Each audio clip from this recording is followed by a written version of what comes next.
Class 5 দারোগা বাবু এবং হাবু। ভবানীপ্রসাদ মজুমদার।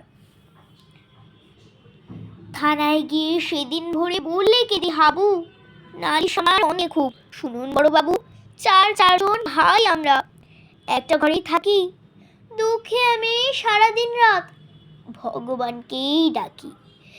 পর্দা ঘরে 7টা বিড়াল, পোষেন ছোট বড়। মেজদা পোষেন 8টা কুকুর, যতই বারণ করো। সিজদা পাগল 10টা ছাগল, রাখেন ঘরেই বেঁধে। গন্ধে তাদের প্রাণ যায় যায়, মরছি কেঁদে কেঁদে। দারোগা বাবু বললে, হাবু তোমরা কি সব ভুলো? সদাই খুলে রাখবে ঘরের জানলা দরজাগুলো। শুনে হাবু বেজায় কাবু, বললে করুণ ছুঁড়ে, 150 পোষা পায়রা আমার, যাবেই যে সব উড়ে।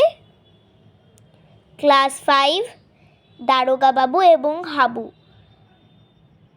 লেখক ভবানীপ্রসাদ মজুমদার।